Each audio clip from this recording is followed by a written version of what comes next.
Time आपने electric lines of force बारे पढ़ लिया। हुण अपना जिहड़ा नैक्सट टॉपिक है उसका नाम है electric dipole and dipole movement. Electric dipole movement.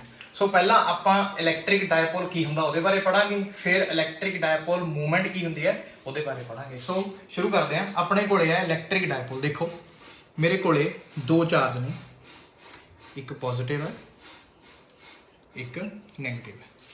इहदा मैगनीट्यूड भी क्यू है, इहदा मैगनीट्यूड भी क्यू है।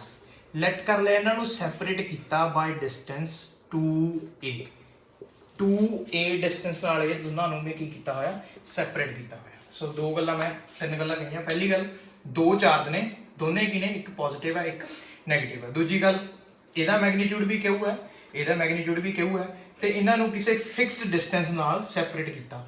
तां जिहड़ा मेरे कोले आह सिस्टम बन गया दो चार्जेस का, इनू आपां कहने आ इलैक्ट्रिक डायपोल। तो डेफिनेशन की देवांगे, two equal and opposite charges की ने अपने कोले दो इक्वल ते ओपोजिट चार्जेस ने but separated by some fixed distance, then this system of two charge is called electric dipole।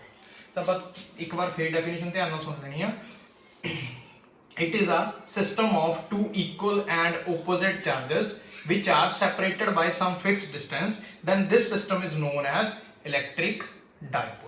सो एक अपने को सिस्टम का नाम है, उसका नाम की है इलैक्ट्रिक डायपोल। फिर उस बाद अपने को टर्म है dipole movement. Electric dipole movement उसका मतलब की है, देखो जेडे दो ये चार्ज मैंने सैपरेट किए, इन्हों का मैगनीट्यूड कितना है क्यू, तो मैं की लिया एक मैगनीट्यूड लिख लिया। तो इन्होंने किन्ने डिस्टेंस में सैपरेट किया 2a नाल मल्टीप्लाई कर लिया मैं इस चार्ज को 2a नाल। सो जी इन्होंने दोनों की प्रोडक्ट आई, जो इसका आंसर आया उन्होंने आप कहने इलैक्ट्रिक डायपोल मूवमेंट, जिन्हों P नाल डिनोट किया जाता है। ये वैक्टर क्वांटिटी है, ये जो 2a है ये वैक्टर है। तो आप जो इलैक्ट्रिक डायपोल मूवमेंट की डेफिनेशन देनी है तो आप बोलेंगे it is a product of magnitude of either charge. Either charge क्यों, क्योंकि दोनों का जो मैगनीट्यूड है वो है सेम। आप किसी भी चार्ज का मैगनीट्यूड लिख लेना। So it is a product of magnitude of either charge and distance of separation of a two charges in dipole. भी डायपोल दे विच जिहड़ा डिस्टेंस है उहदे नाल किसी एक चार्ज नूं मल्टीप्लाई कर देना, जिहड़ा अपने कोले प्रोडक्ट करके आंसर आऊगा उहनूं कहांगे आपां इलैक्ट्रिक डायपोल मूवमेंट। सो इन्हां दोनों च तुहानूं फर्क पता लग गया भी इलैक्ट्रिक डायपोल किसी चीज़ का नाम है तो इलैक्ट्रिक डायपोल मूवमेंट उस चीज़ की प्रॉपर्टी है, उसका नाम है। सो इलैक्ट्रिक डायपोल मूवमेंट एक की है वैक्टर क्वांटिटी है।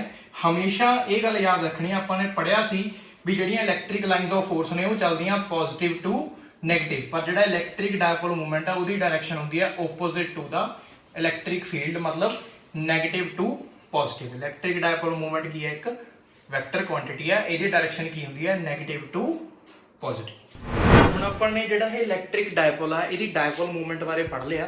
तो हुण आपने नैक्सट दो चीज़ां पढ़नियां। एक इस इलैक्ट्रिक डायपोल च हुंदी है एक्सियल लाइन, एक हुंदी है इक्वेटोरियल लाइन। एक होंगी एक्सियल लाइन, एक होंगी इक्वेटोरियल लाइन। तो इस डायपोल के अंदर केड़ी एक्सियल लाइन है तो केड़ी इक्वेटोरियल लाइन है उसके बारे पढ़ना। तो पहला डिस्कस करते हैं एक्सियल लाइन। देखो ध्यान नाल, ये मेरे को है नैगेटिव चार्ज, ये मेरे को पॉजिटिव चार्ज, मतलब मैंने एक डायपोल बनाया हुआ। तो एक लाइन जी इन्होंने दोनों चार्जस के सेंटर चो पास करती है। देखो इतों तो इतों पास कर रही है एक line. The line which passes through the centres of the two charges, ਜਿਹੜੇ डायपोल ਦੇ ਜਿਹੜੇ ਦੋਨੇ ਚਾਰਜ ਨੇ ਉਹਨਾਂ ਦੇ ਸੈਂਟਰਸ ਚੋਂ ਜਿਹੜੀ ਲਾਈਨ ਪਾਸ ਕਰਦੀ ਆ, ਇਸ ਲਾਈਨ ਨੂੰ ਆਪਾਂ ਕਹਿੰਦੇ ਆ ਐਕਸੀਅਲ ਲਾਈਨ। मतलब एक एक्सिस बन रहा है तो इसका नाम की है एक्सियल लाइन। ठीक है। सो दूजी अपने को इक्वेटोरियल लाइन। इक्वेटोरियल लाइन की होंगी है, आपने एक लाइन ड्रॉ करनी है, पर ये जो डायपोल है इस डायपोल का एक मिड पॉइंट है इतने बनाया मैंने। 2a डिस्टेंस है तो ए डिस्टेंस सेंटर से किया गया इतने मिड पॉइंट।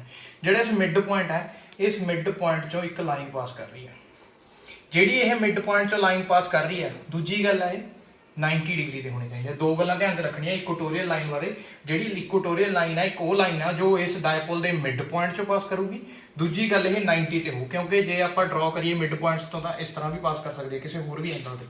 उन्होंने आप इक्वेटोरियल लाइन नहीं कहना, आप इक्वेटोरियल लाइन उसनों कहना जी लाइन ये मिड पॉइंट चो पास करूगी। दूजी गल ਇਸ ਡਾਇਪੋਲ ਨੂੰ 90 ਡਿਗਰੀ ਤੇ ਹੋਊਗੀ ਤਾਂ ਇਸ ਲਾਈਨ ਨੂੰ ਕਹਿੰਦੇ ਆਪਾਂ ਇਕੁਟੋਰੀਅਲ ਲਾਈਨ। ਤਾਂ ਹੁਣ ਆਪਣੇ ਕੋਲੇ ਦੋ ਲਾਈਨਸ ਕਲੀਅਰ ਹੋ ਗਈਆਂ। Axial line the line which passes through the centres of the two charges and the ਇਹਨੂੰ ਕੀ ਕਹਿੰਦੇ ਆਪਾਂ ਐਕਸਿਲ ਲਾਈਨ। ਦੂਜੀ ਜਿਹੜੀ ਹੈ equatorial line the line which passes through the mid point of the dipole and normal to this dipole is called equatorial line। ਹੁਣ ਦੋਨੇ lines clear ਨੇ ਤਾਂ ਆਪਾਂ ਨੈਕਸਟ ਕੀ ਕਰਨਾ ਹੈ, ਇਕੁਟੋਰੀਅਲ ਲਾਈਨ ਤੇ ਐਕਸੀਅਲ ਲਾਈਨ ਤੇ ਇਲੈਕਟ੍ਰਿਕ ਫੀਲਡ ਫਾਈਂਡ ਕਰਨਾ ਹੈ। ਆਪਣੇ ਕੋਲ ਇਹ ਡਾਇਪੋਲ ਕਰਕੇ ਨਾ, ਇਸ ਡਾਇਪੋਲ ਕਰਕੇ ਇਹਦੇ ਆਲੇ ਦੁਆਲੇ ਵੀ ਕੀ ਬਣ ਜੂ, ਇੱਕ ਇਲੈਕਟ੍ਰਿਕ ਫੀਲਡ ਬਣ ਜੂਗਾ। ਉਸ ਇਲੈਕਟ੍ਰਿਕ ਫੀਲਡ ਇੰਟੈਂਸਿਟੀ ਨੂੰ ਫਾਈਂਡ ਕਰਨਾ ਹੈ ਇਸ ਡਾਇਪੋਲ ਕਰਕੇ। ਕਿਹੜੇ ਕਿਹੜੇ ਦੋ ਪੁਆਇੰਟ ਤੇ, ਇੱਕ ਤਾਂ ਕੋਈ ਪੁਆਇੰਟ P ਮੈਂ ਲਿਆ ਇੱਥੇ ਐਕਸੀਅਲ ਲਾਈਨ ਤੇ, ਕੋਈ ਐ ਨਹੀਂ P' ਪੁਆਇੰਟ ਲਿਆ ਮੈਂ ਇਕੁਟੋਰੀਅਲ ਲਾਈਨ ਤੇ। ਇਹਨਾਂ ਦੋਨਾਂ ਲਾਈਨਸ ਤੇ ਮੈंने ਕੀ ਕਰਨਾ, ਇਲੈਕਟ੍ਰਿਕ ਫੀਲਡ ਫਾਈਂਡ ਕਰਨਾ।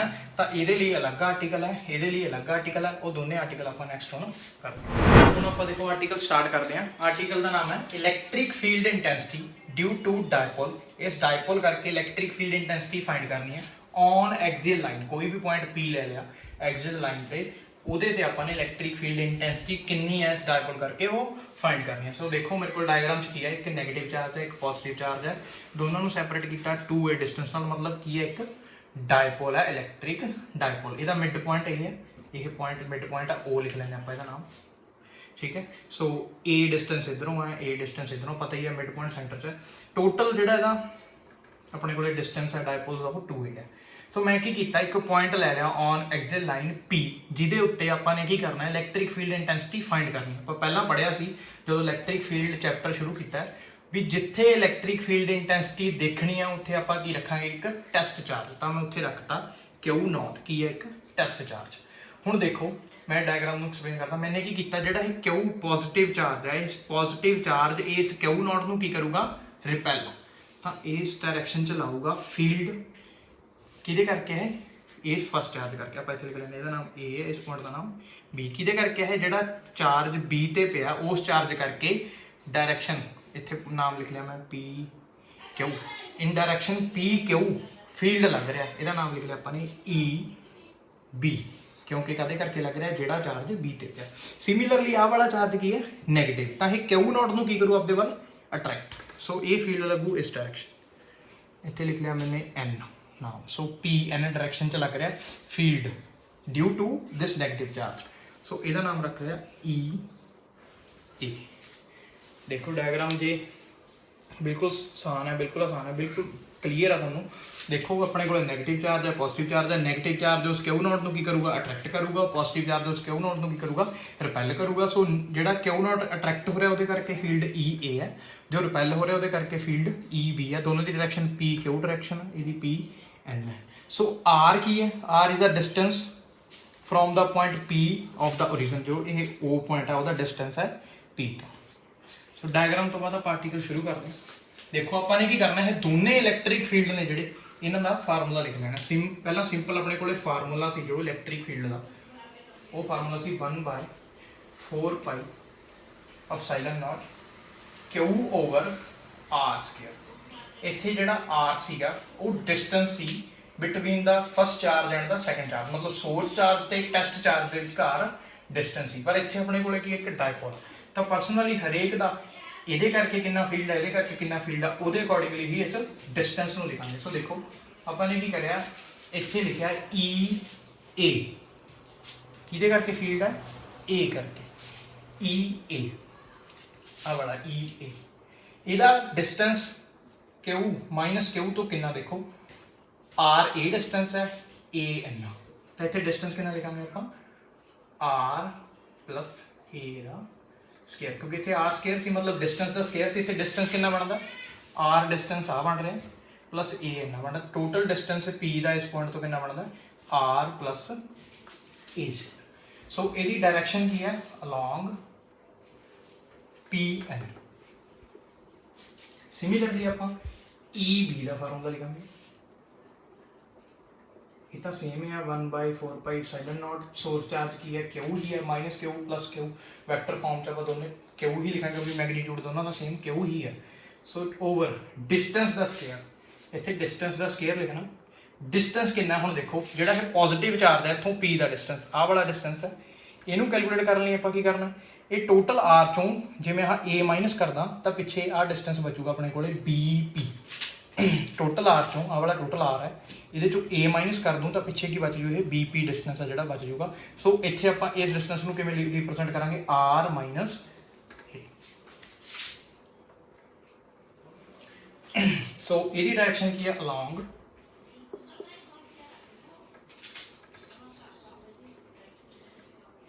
ਪੀ ਕਿਉ ਪੀ। ਹੁਣ ਆਪਣੇ ਕੋਲੇ ਦੋ ਇਕੁਏਸ਼ਨਸ ਆ ਗਈਆਂ ਇਲੈਕਟ੍ਰਿਕ ਫੀਲਡ ਦੀਆਂ, EA for EA and EB। ਜੇ ਇਹਨਾਂ ਦੋਨਾਂ ਦਾ ਮੈਗਨੀਟਿਊਡ ਲਿਖੀਏ ਸੋ ਡਾਇਰੈਕਸ਼ਨ ਨਹੀਂ ਲਿਖਾਂਗੇ, ਬਸ ਸਿਰਫ ਸਿੰਪਲ ਇਹ ਫਾਰਮੂਲਾ ਆ ਜਾਊਗਾ। ਹੁਣ ਨੈਕਸਟ ਦੇਖੋ, ਇਹਨਾਂ ਦੋਨਾਂ ਨੂੰ ਦੋਨੇ ਜੋ ਫੀਲਡ ਨੇ ਉਹ ਓਪੋਜ਼ਿਟ ਡਾਇਰੈਕਸ਼ਨ 'ਚ ਲੱਗ ਰਹੇ ਨੇ, ਇੱਕ ਰਾਈਟ ਸਾਈਡ ਲੱਗ ਰਿਹਾ, ਇੱਕ ਲੈਫਟ ਸਾਈਡ ਲੱਗ ਰਿਹਾ। ਸੋ ਦੋਨਾਂ ਦੇ ਵਿੱਚੋਂ ਇੱਕ ਫੀਲਡ ਸਟਰੋਂਗ ਹੋਊਗਾ। ਸੋ ਆਪਾਂ ਨੇ ਦੇਖਣਾ ਹੈ ਕਿ ਕਿਹੜਾ ਫੀਲਡ ਸਟਰੋਂਗ ਹੈ। ਇਹਨਾਂ ਦੇ ਫਾਰਮੂਲੇ ਤੋਂ ਵੀ ਦੇਖ ਸਕਦੇ ਹਾਂ, ਡਾਇਗਰਾਮ ਤੋਂ ਵੀ ਕਲੀਅਰ ਕਰ ਸਕਦੇ ਹਾਂ, ਕਿਉਂਕਿ ਨੈਟ ਫੀਲਡ ਕੱਢਣਾ ਮੈਂ ਪਹਿਲਾਂ ਵੀ ਬਹੁਤ ਵਾਰ ਸਮਝਾਇਆ ਵੀ ਜਦੋਂ ਇੱਕ ਪਾਸੇ 50 ਨਿਊਟਨ ਫੋਰਸ ਲੱਗ ਰਹੀ ਹੈ, ਇੱਕ ਪਾਸੇ 30 ਨਿਊਟਨ ਫੋਰਸ ਲੱਗ ਰਹੀ ਹੈ, ਦੋਨੇ ਇੱਕ ਦੂਜੇ ਦੇ ਆਪੋਜ਼ਿਟ ਨੇ, ਤਾਂ ਨੈਟ ਫੋਰਸ ਕਿਸ ਡਾਇਰੈਕਸ਼ਨ 'ਚ ਹੋਊਗੀ, ਜਿਸ ਡਾਇਰੈਕਸ਼ਨ 'ਚ ਫੋਰਸ ਜ਼ਿਆਦਾ ਲੱਗ ਰਹੀ ਹੈ। ਠੀਕ ਹੈ, ਸਿਮਿਲਰਲੀ ਇੱਥੇ ਹੋ ਰਿਹਾ ਇੱਕ ਕਿਸੇ ਇਹ ਚਾਰ ਕਿਊ ਨੋਟ ਨੂੰ ਇੱਧਰ ਨੂੰ ਖਿੱਚ ਰਿਹਾ, ਇੱਕ ਇੱਧਰ ਖਿੱਚ ਰਿਹਾ, ਜਿੱਧਰ ਜ਼ਿਆਦਾ ਫੋਰਸ ਹੋਊਗੀ ਉਸ ਡਾਇਰੈਕਸ਼ਨ ਵੱਲ ਜਿਹੜਾ ਕਿਊ ਨੋਟ ਆ ਚਲਾ ਜਾਊਗਾ, ਤਾਂ ਮਤਲਬ ਉਸ ਡਾਇਰੈਕਸ਼ਨ ਵੱਲ ਇਲੈਕਟ੍ਰਿਕ ਫੀਲਡ ਇੰਟੈਂਸਿਟੀ ਜ਼ਿਆਦਾ ਹੋਊਗੀ। ਤਾਂ ਹੁਣ ਆਪਾਂ ਡਾਇਗਰਾਮ ਤੋਂ ਦੇਖਦੇ ਹਾਂ, ਆਹ ਵਾਲਾ ਚਾਰਜ ਆ ਜਿਹੜਾ ਪੋਜ਼ਿਟਿਵ ਚਾਰਜ, ਇਹ ਕੀ ਹੈ, ਇਹਦੇ ਨੀਅਰ ਹੈ, ਕਲੋਜ਼ ਹੈ, ਪਰ ਇਹ ਜਿਹੜਾ ਮਾਈਨਸ ਕਿਊ ਹੈ ਇਹ ਕੀ ਹੈ, ਦੂਰ ਹੈ। ਸੋ ਜੇ ਇਹ ਦੂਰ ਹੈ ਤਾਂ ਇਹਦੇ ਤੇ ਇਹਦਾ ਫੀਲਡ ਆ ਜਿਹੜਾ ਘੱਟ ਹੋਊਗਾ, ਪਰ ਜਿਹੜਾ ਇਹ ਨੇੜੇ ਵਾਲਾ ਇਹਦੇ ਤੇ ਫੀਲਡ ਜ਼ਿਆਦਾ ਹੋਊ। ਨੇੜੇ ਵਾਲੇ ਦਾ ਫੀਲਡ ਕਿਹੜਾ, ਇਕੁਏਸ਼ਨ 2, ਦੂਰ ਵਾਲੇ ਦਾ ਕਿਹੜਾ, ਇਕੁਏਸ਼ਨ 1। ਸਿਮਿਲਰਲੀ ਆਪਾਂ ਫਾਰਮੂਲੇ 'ਚੋਂ ਵੀ ਦੇਖ ਸਕਦੇ ਹਾਂ, ਇਹ ਫਾਰਮੂਲੇ 'ਚ ਬਾਕੀ ਸਾਰਾ ਕੁਝ ਸੇਮ ਹੈ, ਬਟ ਇਹ ਜਿਹੜਾ ਡਿਸਟੈਂਸ ਹੈ ਇਹਨਾਂ ਦੋਨਾਂ ਦਾ ਫਰਕ ਹੈ। ਸੋ ਜਿਹਦਾ ਡਿਨੋਮੀਨੇਟਰ ਛੋਟਾ ਉਹਦੀ ਵੈਲਿਊ ਵੱਡੀ ਹੋਵੇਗੀ। ਪਤਾ ਹੀ ਹੈ, ਸਿੰਪਲ ਮੈਥਮੈਟੀਕਲ ਟ੍ਰਿਕ ਹੈ ਵੀ ਜਿਹਦਾ ਡਿਨੋਮੀਨੇਟਰ ਛੋਟਾ ਹੁੰਦਾ ਉਹਦੀ ਵੈਲਿਊ ਜ਼ਿਆਦਾ ਹੁੰਦੀ ਹੈ। ਸੋ ਇਹਦੀ denominator value R minus, R 'ਚ ਕੁਝ ਮਾਈਨਸ ਹੋ ਰਿਹਾ, ਇੱਥੇ ਆਰ 'ਚ ਕੁਝ ਪਲੱਸ ਹੋ ਰਿਹਾ। ਸੋ ਇਹਦਾ ਡਿਨੋਮੀਨੇਟਰ ਛੋਟਾ ਤਾਂ ਇਹਦੀ ਵੈਲਿਊ ਜ਼ਿਆਦਾ ਹੋਊਗੀ। ਸੋ ਦੇਖੋ ਹੁਣ ਇਹ ਫੀਲਡ ਸਟਰੋਂਗ ਹੈ, ਇਹ ਵੀਕ ਹੈ, ਤਾਂ ਨੈਟ ਫੀਲਡ ਕੱਢਣ ਲਈ ਕੀ ਕਰਾਂਗੇ ਆਪਾਂ, E ਨੈਟ। ਜੇ ਟੋਟਲ ਫੀਲਡ ਕੱਢਣਾ ਤਾਂ ਆਪਾਂ ਨੂੰ ਕੀ ਕਰਨਾ ਪਊ, ਵੱਡੇ ਫੀਲਡ ਚੋਂ ਛੋਟਾ ਫੀਲਡ ਮਾਈਨਸ ਕਰਨਾ। ਸੋ ਸਿਮਿਲਰਲੀ ਆਪਾਂ ਇੱਥੇ ਫਾਰਮੂਲਾ ਲਿਖ ਲਾਂਗੇ, ਇੱਥੇ 1/4 ਪਾਈ ਐਪਸਾਈਲਨ ਨਾਟ ਬੀ ਦਾ ਕਿਊ ਓਵਰ ਆਰ ਮਾਈਨਸ ਏ ਸਕੇਅਰ, ਆਹ ਵਾਲਾ ਮਾਈਨਸ ਈ ਏ ਦੀ value 1/4 pi epsilon naught Q over R plus ਏ ਸਕੇਅਰ। ਹੁਣ ਦੋਨਾਂ ਦੇ ਅੰਦਰ 1/4 ਪਾਈ ਐਪਸਾਈਲਨ ਨਾਟ ਐਂਡ ਕਿਊ ਕੀ ਆ ਰਿਹਾ, ਕਾਮਨ। ਸੋ ਇਹਨੂੰ ਕਾਮਨ ਲੈ ਲਾਂਗੇ, 1/4 ਪਾਈ ਐਪਸਾਈਲਨ ਨਾਟ ਕਿਊ, ਇਨਸਾਈਡ ਕੀ ਆ ਗਿਆ 1 ਓਵਰ ਆਰ ਮਾਈਨਸ ਏ square minus 1 over R plus ਏ ਸਕੇਅਰ। ਸੋ ਨੈਕਸਟ ਕੀ ਕਰਾਂਗੇ ਆਪਾਂ, ਇਹਨਾਂ ਦੋਨਾਂ ਦਾ ਐਲਸੀਐਮ ਲਵਾਂਗੇ, ਐਲਸੀਐਮ ਲੈ ਕੇ ਇਸ ਚੀਜ਼ ਨੂੰ ਕੀ ਕਰਾਂਗੇ, ਸੋਲਵ ਕਰਾਂਗੇ। ਇਹਨੂੰ ਸੋਲਵ ਕਰਾਂਗੇ, ਦੇਖੋ ਇੱਥੇ ਮੈਂ ਐਲਸੀਐਮ ਲੈ ਲਿਆ 1/4 ਪਾਈ ਐਪਸਾਈਲਨ ਨਾਟ ਕਿਊ, ਜਦੋਂ ਇਹਦਾ ਐਲਸੀਐਮ ਲਵਾਂਗੇ ਨੀਚੇ ਆ ਜਾਓ ਆਰ ਮਾਈਨਸ ਏ ਸਕੇਅਰ ਆਰ ਪਲੱਸ ਏ ਸਕੇਅਰ, ਇੱਥੇ ਆ ਜਾਊਗਾ ਆਰ ਪਲੱਸ ਏ ਸਕੇਅਰ, ਆ ਵਾਲਾ ਮਾਈਨਸ ਆਰ ਮਾਈਨਸ ਏ ਸਕੇਅਰ। ਸਿੰਪਲੀ ਸਕੇਅਰ ਨੂੰ ਓਪਨ ਕਰਾਂਗੇ, Q over 4 pi epsilon naught, square open ਕਰਾਂਗੇ ਤਾਂ ਆਪਣੇ ਕੋਲ ਆਊ R square a square plus 2 a R, ਆ ਮਾਈਨਸ ਅੰਦਰ ਜਿਹੜੀਆਂ ਨਿਸ਼ਾਨੀਆਂ ਨੇ ਸਾਰੀਆਂ ਚੇਂਜ ਹੋ ਜਾਣਗੀਆਂ, ਆਰ ਸਕੇਅਰ, ਇਹ ਪਲੱਸ ਦਾ ਆਉਣਾ ਸੀ ਮਾਈਨਸ ਦਾ ਆਇਆ, ਏ ਸਕੇਅਰ, ਤਾਂ ਆਪਣੇ ਕੋਲੇ ਜਿਹੜਾ ਆਉਣਾ ਸੀ ਪਲੱਸ ਦਾ ਆਊਗਾ 2 AR ਓਵਰ ਆਰ ਮਾਈਨਸ ਏ ਸਕੇਅਰ ਆਰ ਪਲੱਸ ਏ ਸਕੇਅਰ। ਹੁਣ ਇੱਥੇ ਦੇਖੋ ਇਹ ਮਾਈਨਸ ਅੰਦਰ ਗਿਆ ਤਾਂ ਇਹਨੇ ਇਸ ਚੀਜ਼ ਦੀਆਂ ਜਿਹੜੀਆਂ ਸਾਈਨਸ ਨੇ ਉਹ ਕੀ ਕਰਤੇ, ਚੇਂਜ ਕਰਤੇ। ਇਹ ਪਲੱਸ ਦਾ ਆਉਣਾ ਸੀ, ਇਹ ਵੀ ਪਲੱਸ ਦਾ ਆਉਣਾ ਸੀ, ਲਾਸਟ ਵਾਲੀ ਟਰਮ ਜਿਹੜੀ 2AR ਹੁੰਦੀ ਹੈ ਉਹ ਨੈਗੇਟਿਵ ਹੁੰਦੀ ਹੈ ਫਾਰਮੂਲੇ 'ਚ, ਉਹ ਪੋਜ਼ਿਟਿਵ ਹੋ ਗਈ। ਸੋ ਇੱਥੇ ਦੇਖੋ ਆਰ ਸਕੇਅਰ ਨਾਲ ਆਰ ਸਕੇਅਰ ਕੈਂਸਲ ਹੋ ਗਿਆ, ਏ ਸਕੇਅਰ ਨਾਲ ਏ ਸਕੇਅਰ ਕੈਂਸਲ ਹੋ ਗਿਆ, 2AR 2 ਟਾਈਮਸ ਆ ਗਿਆ, ਇਹਨੂੰ ਕੀ ਲਿਖ ਲਾਂਗੇ ਆਪਾਂ 4AR। ਸੋ ਕਿਊ ਓਵਰ 4 ਪਾਈ ਐਪਸਾਈਲਨ ਨਾਟ, ਇੱਥੇ ਆ ਗਿਆ ਆਪਣੇ ਕੋਲੇ 4AR ਓਵਰ ਇਹ a minus b and a plus b ਬਣ ਗਿਆ, ਇਹਨੂੰ ਆਪਾਂ ਲਿਖ ਸਕਦੇ ਹਾਂ a square minus b square, ਦੋਨੋਂ ਦਾ ਸਕੇਅਰ ਹੈ ਤਾਂ ਆਪਾਂ ਲਿਖ ਸਕਦੇ ਹਾਂ ਹੋਲ ਸਕੇਅਰ। ਸੋ ਇਹ ਆ ਗਿਆ ਆਪਣੇ ਕੋਲੇ E ਟੋਟਲੀ ਫਾਰਮੂਲਾ। ਹੁਣ ਦੇਖੋ ਇਸ ਫਾਰਮੂਲੇ ਨੂੰ ਧਿਆਨ ਨਾਲ ਦੇਖਣਾ, ਆਪਾਂ ਪਿੱਛੇ ਇਲੈਕਟ੍ਰਿਕ ਡਾਇਪੋਲ ਦਾ ਫਾਰਮੂਲਾ ਪੜਿਆ ਸੀ ਉਹ ਫਾਰਮੂਲਾ ਸੀ P = Q × 2A। ਹੁਣ ਆਪਾਂ ਨੇ ਇੱਥੇ ਇਸ ਫਾਰਮੂਲੇ ਨੂੰ ਬਣਾਉਣਾ, ਸੋ ਧਿਆਨ ਨਾਲ ਦੇਖਣਾ। ਮੈਂ ਜਿਹੜਾ ਇਹ 4A ਆ ਇਹਨੂੰ 2A × 2A ਚ ਤੋੜ ਦੂੰਗਾ, Q 2A 2R, 4 ਨੂੰ ਮੈਂ 2 ਚ ਬ੍ਰੇਕ ਕਰ ਲਿਆ। ਸੋ ਇੱਥੇ ਆ ਗਿਆ ਆਪਣੇ ਕੋਲੇ 4πε0 ਇਨਸਾਈਡ r² a²। ਸੋ Q × 2A ਨੂੰ ਆਪਾਂ ਕੀ ਪੁੱਟ ਕਰ ਸਕਦੇ ਹਾਂ, P ਇਸ ਫਾਰਮੂਲੇ ਤੋਂ। ਸੋ Q × 2A ਨੂੰ ਨੈਕਸਟ ਆਪਾਂ ਪੁੱਟ ਕਰ ਦਾਂਗੇ, ਸੋ P × 2R / 4πε0 r² - a²। ਸੋ ਇਹ ਆਪਣੇ ਕੋਲੇ ਜਿਹੜਾ ਫਾਰਮੂਲਾ ਆ ਗਿਆ electric field due to electric dipole at on axial line, ਇਹ ਆਪਣੇ ਕੋਲੇ ਫਾਰਮੂਲਾ ਆ ਗਿਆ। ਸੋ ਇਹਦਾ ਇੱਕ ਸਪੈਸ਼ਲ ਕੇਸ ਹੈ, ਉਹ ਵੀ ਨਾਲ ਦੀ ਨਾਲ ਕਰਦੇ ਹਾਂ। ਸੋ ਜਿਹੜਾ ਆਪਣੇ ਕੋਲੇ ਫਾਈਨਲ ਫਾਰਮੂਲਾ ਆ ਗਿਆ electric field intensity due to electric dipole on axial line. ਹੁਣ ਕੀ ਕਰਨਾ ਆਪਾਂ ਨੇ, ਇਹਦੇ ਲਈ ਇੱਕ ਸਪੈਸ਼ਲ ਕੇਸ ਹੈ। ਮੈਂ ਲੈਟ ਕਰ ਲਿਆ ਵੀ ਜਿਹੜਾ ਮੇਰਾ ਇਹ ਡਾਇਪੋਲ ਹੈ, ਇਹ ਡਾਇਪੋਲ ਬਹੁਤ ਛੋਟਾ, ਮਤਲਬ ਜਿਹੜੇ ਇਹਦੇ ਵਿਚਕਾਰ ਡਿਸਟੈਂਸ ਆ ਨਾ ਉਹ ਬਹੁਤ ਸਮਾਲ ਹੈ। So as compare to distance of the charge on axial line, ਜਿਹੜਾ ਇਹ ਟੈਸਟ ਚਾਰਜ ਹੈ ਬਹੁਤ ਦੂਰ ਪਿਆ as compare to length of the dipole, ਮਤਲਬ ਜਿਹੜਾ A ਹੈ ਉਹ ਬਹੁਤ ਛੋਟਾ as compare to R। So ਜੇ ਆਪਾਂ ਇਹਦਾ ਸਕੇਅਰ ਕਰਾਂਗੇ ਉਹ ਹੋਰ ਵੀ ਛੋਟਾ ਹੋ ਜਾਊਗਾ। ਸੋ as compare to r², a² ਨੂੰ ਆਪਾਂ ਕੀ ਕਰ ਸਕਦੇ ਹਾਂ, ਨੈਗਲੈਕਟ। ਸੋ ਇਸ ਫਾਰਮੂਲੇ ਤੇ ਆਉਣਾ P2R / 4πε0 a² ਨੂੰ ਕੀ ਕਰ ਸਕਦੇ ਹਾਂ, ਨੈਗਲੈਕਟ। ਸੋ ਇੱਥੇ ਕੀ ਰਹਿ ਗਿਆ, r²²। ਇੱਥੇ ਪਾਵਰ ਬਣ ਗਈ r ਦੀ ਆਪਣੇ ਕੋਲੇ 4 ਪਾਵਰ, ਇੱਕ r ਨਾਲ ਇੱਕ r ਕੀ ਹੋਊਗੀ, ਕੈਂਸਲ। ਸੋ ਨੈਕਸਟ ਫਾਰਮੂਲਾ ਆ ਗਿਆ ਆਪਣੇ ਕੋਲੇ 2P / 4πε0 r³ = E net। ਇਹਨੂੰ ਆਪਾਂ ਸਪੈਸ਼ਲੀ ਲਿਖ ਸਕਦੇ ਹਾਂ E on axial line = 2P / 4πε0 r³। ਸੋ ਇਹ ਆ ਗਿਆ ਫਾਈਨਲ ਫਾਰਮੂਲਾ। ਹੁਣ ਜਿਹੜਾ ਆਪਣੇ ਕੋਲ ਇਹ ਫਾਈਨਲ ਫਾਰਮੂਲਾ ਆ ਗਿਆ ਹੈ, ਇਹਨੂੰ ਸਾਂਭ ਕੇ ਰੱਖਣਾ। ਨੈਕਸਟ ਆਰਟੀਕਲ ਜਦੋਂ ਆਪਾਂ ਇਹ ਇਕੁਟੋਰੀਅਲ ਲਾਈਨ ਲਈ ਇਸ ਡਾਇਪੋਲ ਨੂੰ ਯੂਜ਼ ਕਰਾਂਗੇ, ਇਸ ਫਾਰਮੂਲੇ ਨੂੰ ਇਕੁਟੋਰੀਅਲ ਦੇ ਇਲੈਕਟ੍ਰਿਕ ਫੀਲਡ ਨਾਲ ਕੰਪੇਅਰ ਕਰਾਂਗੇ। ਸੋ ਧਿਆਨ ਰੱਖਿਓ ਇਹ ਆਰਟੀਕਲ ਬਹੁਤ ਇੰਪੋਰਟੈਂਟ ਹੈ। ਫਸਟ ਆਰਟੀਕਲ ਕਰਿਆ ਹਾਲੇ ਸ਼ੁਰੂਆਤ ਕਰੀ ਹੈ, ਜੋ ਵੱਡਾ ਆਰਟੀਕਲ ਹੈ ਇੱਕ ਤਰ੍ਹਾਂ ਦਾ, ਇਹ ਬਾਕੀਆਂ ਦੇ ਕੰਪੈਰੀਜ਼ਨ ਲਈ ਜੋ ਆਪਾਂ ਕੀਤੇ ਆ ਉਹਦੇ ਅਕੋਰਡਿੰਗਲੀ ਵੱਡਾ ਹੈ, ਪਰ ਇਹ ਬਹੁਤ ਇੰਪੋਰਟੈਂਟ ਆਰਟੀਕਲ ਹੈ, ਬਹੁਤ ਵਾਰ ਐਗਜ਼ਾਮ 'ਚ ਆ ਜਾਂਦਾ। ਸੋ ਇਸ ਆਰਟੀਕਲ ਨੂੰ ਧਿਆਨ ਦੇਣਾ, ਧਿਆਨ ਨਾਲ ਕਰਨਾ। ਇੱਕ ਵਾਰੀ ਡਰਾਈਵ ਕਰਕੇ ਮੈਨੂੰ ਇਹ